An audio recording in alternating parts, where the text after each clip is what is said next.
주님의 이름으로 사랑하고 축복합니다.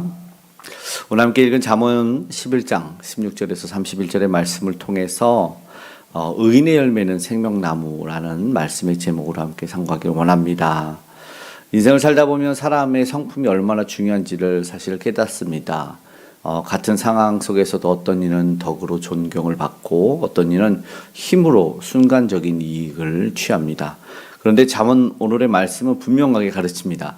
하나님이 기뻐하는 삶은 덕과 인자와 공의 위에 세워진다는 것입니다. 그런 길은 또한 생명으로 인도한다는 말씀을 오늘 듣게 됩니다. 오늘 말씀을 통해서 의인의 길과 악인의 길이 얼마나 다른지를 살펴보고 또 우리의 길을 점검하는 그런 귀한 시간이 되기를 간절히 소망합니다. 먼저 첫 번째 16절, 우리 잠언 11장 16절에는 이렇게 말합니다. 유덕한 여자는 존영을 얻고 근면한 남자는 재물을 얻느니라. 존영이라는 말, 이거는 이제 세번역 성경으로는 존경을 이야기합니다. 그리고 그녀는 덕이 있는 여자인 거고, 현대인의 성경은 이렇게 말합니다. 상냥하고 친절한 여자는 이렇게 말합니다. 이것은 자기의 성품을 다스리는 그런 사람이 존경을 얻는다, 이런 표현이죠. 반면에 이어지는 말, 근면한 남자는 재물을 얻는다. 이 근면한 남자, 근면한은 무슨 뜻이냐면 원어적으로는 두려움을 주거나 완력을 행사하는 의미를 가지고 있습니다. 그래서 좀 확대해 보면 폭력적이고 무자비한 그런 사람이겠죠. 그러니까는 힘으로 강압적으로 재물을 얻는 그건 여기에 대비적으로 존용과 영광을 얻지 못한다, 이런 거죠. 집안에서 폭력을 휘두르는 가정이 가족을 두렵게 할 수는 있어도 존경을 받지 못하는 것과 같지요. 모든 공동체와 집단도 마찬가지입니다. 지도자에게 필요한 것은 힘이 아니라 덕이죠. 성품, 인격입니다. 과거에 구타가 많았지요. 군대나 어떤 공동체들이 다 그러했던 것 같다.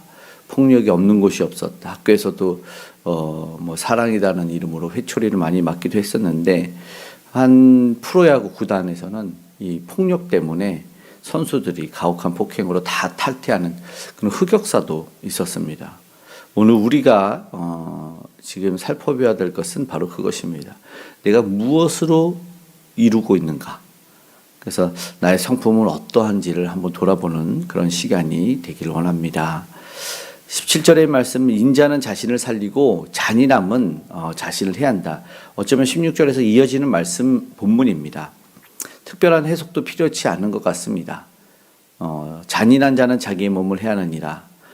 너무 당연하죠. 인자한 성품은 자기 영혼을 살리는 것이고 결국 자기 자신을 파괴하는 것은 바로 이런 잔인한 성품이다. 17절에 말합니다. 폭력적으로 그런 성격 가지고 있을 때는 통제는 당장 할 수 있을 것 같아요. 그러나 결국은 시간이 지나면서 자신을 망가지고 공동체도 무너집니다. 결국 그렇기 때문에 나를 위해서라도 이 성품을 다스릴 수 있기를 그런 지혜가 필요한다. 오늘 그런 말씀입니다. 8절, 18절, 19절 말씀에 보면은 그 악인의 결과 그리고 의인의 상은 무엇인가를 보게 됩니다. 18절, 악인의 삭은 허무하되 공의를 뿌린 자의 상은 확실하니라. 19절도 함께 읽겠습니다. 공의를 굳게 지키는 자는 생명에 이르고 악을 따르는 자는 사망에 이르느니라.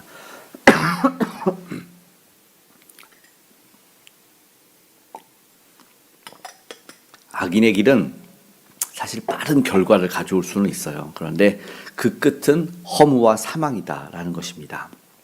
반대로 공의를 따르는 길은 당장은 손해보는 것 같아도 반드시 생명길이라는 이 본질적 상을 얻게 된다. 그럼 오늘 우리가 무엇을 위해 힘을 쓰고 있는지를 한번 점검해 보기를 원합니다. 눈앞의 이익은 생명을 바라보는 그런 선택할 수 있는 그런 지혜가 필요하다라는 것입니다. 그래서 오늘 우리가 기도하기를 원합니다. 하나님은 무엇을 보신다는 것일까요? 20절의 말씀을 함께 읽어볼까요? 마음이 굽은 자는 여호와께 미움을 받아도 행위가 온전한 자는 그의 기뻐하심을 받느니라. 마음, 그겁니다. 사람은 사실 겉모습은 속일 수 있지만 하나님 앞에 그 마음은 숨길 수가 없습니다. 마음이 굽은 자 하나님께 미움을 받을 그런 상황이죠. 그러나 마음과 행위가 온전한 자는 하나님께 기쁨이 될 것입니다. 진정한 신앙은 마음과 삶의 일치인 것이죠. 21절의 말씀은 이렇게 말합니다. 악인은 피차 손을 잡을지라도 벌을 면하지 못할 것이나 의인의 자손은 구원을 얻으리라. 세 번역으로는 이게 좀 단호합니다. 읽어보면 제가 그렇습니다. 악인은 틀림없이 벌을 받지만 의인의 자손은 반드시 구원을 받는다. 틀림없이 반드시 이렇게 말합니다. 악인들이 손을 잡고 자기들끼리 어떤 세력을 모아도 하나님 앞에서는 아무것도 아니죠. 그런데 하나님은 의인의 자손까지도 구원하신다. 결국 내 자녀와 우리 다음 세대를 생각한다는 것은 내가 공의와 정의의 삶을 살아내야 된다는 것이고, 성경에서 우리가 알지만 의인은 없다고 하지 않습니까? 그럼 어떻게 의롭게 살 수 있는가? 우리는 압니다. 예수 그리스도의 그 의로움이 우리에게 전가되어야만 비로소 우리는 의인이 된다는 어쩌면 신학적인, 조직 신학적인 정의인 것이죠. 우리 모두를 의롭다 하시는 예수 그리스도를 믿는 그 믿음으로 말미암아 우리가 의롭다함을 얻고 구원받은 백성, 구원받은 우리 다음 세대일 줄 믿습니다. 오늘 주님을 더욱더 의지하고 믿는 의로운 백성 되기를 소망합니다. 진정한 가치는 아까 중심을 보신다고 말씀한 것처럼 외모가 아니라 그 삶에 있습니다. 22절에 보니까 이렇게 말씀하네요. 재밌는 표현 같아요. 읽어볼게요. 아름다운 여인이 삼가지 아니하는 것은 마치 돼지코의 금고리 같으니라. 아름다운 여인이 삼가지 아니하는 것. 현대인의 성경은 분별력 없는 여자의 아름다움은 돼지코의 금고리와 같다. 아름다움을 이야기하려는 것이 아니고 외모가 아닌 삶의 태도가 그 사람의 가치를 드러낸다는 표현이죠. 그래서 성경은 또한 분별력에 대해서 강조를 합니다. 하나님의 선하시고 기뻐하시고 온전한 뜻이 무엇인지를 분별하도록 하라. 우리가 그렇게 기도했으면 좋겠습니다. 오늘 하루도 외적인 치장보다는 어떤 내면적 가치를 올릴 수 있는 그런 하루가 되기를 원합니다. 그러한 측면에서 이어지는 24절에서 26절의 말씀은 구제와 베푸는 삶을 강조합니다. 후터 구제하여도 24절에 과도히 아껴도 가난하게 될 뿐이다. 이런 표현이 있죠. 그리고 25절에는 구제를 좋아하면 풍족해진대요. 26절에는 곡식을 내놓지 않는 자의 표현도 있어요. 결국 자기를 위해서 움켜쥐는 삶은 가난하게 되지만 흩어 구제하면 풍족해진다. 24절은 더 한 번 더 우리를 생각하게 하는 것이죠. 작년에 베스트셀러 중에 일본에서 출판된 책이 1억엔 모으기라는 책이 있었어요. 그런데 그 책의 주인공이 실제로 너무나 이슈가 됐습니다. 21년 동안 모아서 1억엔을 만들었는데 방법은 우리나라 돈으로는 한 8, 9억 되겠죠. 방법이 초고도로 절약했다라는 것입니다.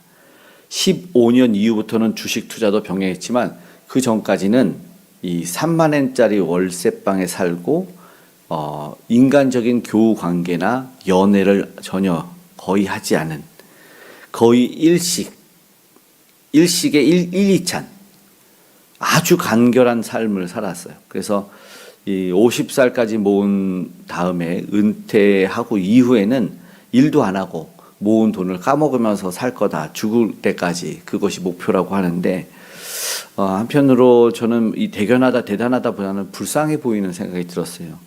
몇몇 분들 그런 생각 들 것 같아요. 과연 은퇴를 평범하게 할 수 있을까 의심이 되는 거예요.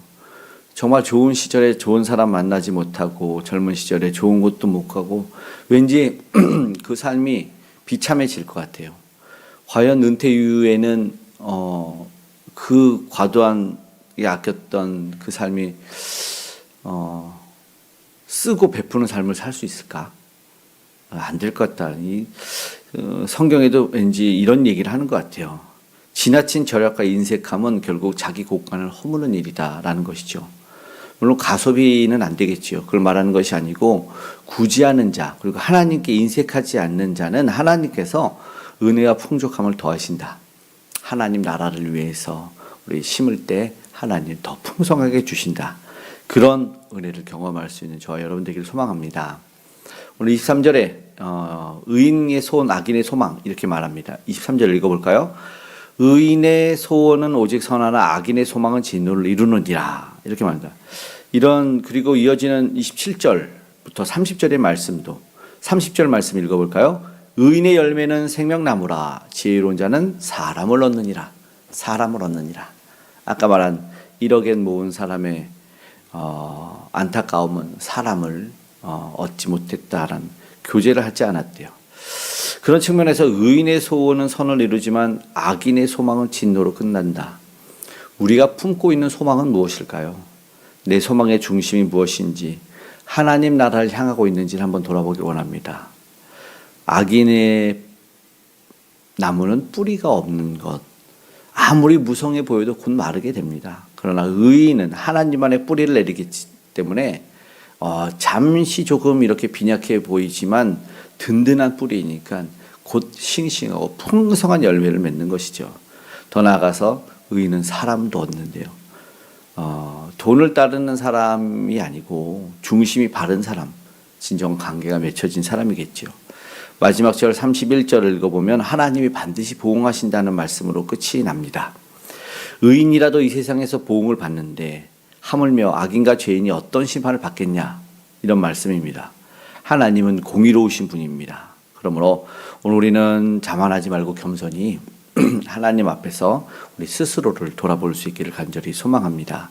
오늘 말씀 마치고 기도하겠습니다. 잠언 11장 오늘 말씀 분명히 보여줍니다. 악인의 길은 당장에 성공하는 것 같지만 허무와 파멸로 끝이 나죠.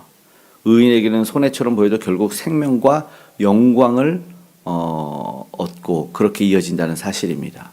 오늘 우리는 내 힘으로 무엇을 얻으려고 하는지, 아니면 어떤 덕으로서 살고 있는지, 내 성품은 인자한지 잔인한지, 내 소망에 진짜 선함이 있는지 아니면 내 욕망으로 가득 찼는지, 움켜쥐는 삶은 아닌지 나누는 삶인지 되돌아보기를 원합니다. 오늘 우리는 주님 안에서 의의 길을 걸을 때, 예수 그리스도를 붙잡는 그분이 원하시는 삶을 살 때, 하늘나라를 위해서 살 때 우리의 삶은 생명나무처럼 푸르게 될 것이고 사람을 얻고 다음 세대와 자손들까지도 우리 주께서는 지켜주실 줄 믿습니다. 오늘 하루 의인의 길을 택하는 저와 여러분 되기를 원하고 덕과 인자와 공의로 살아가는 저와 여러분 되기를 주님의 이름으로 축복합니다.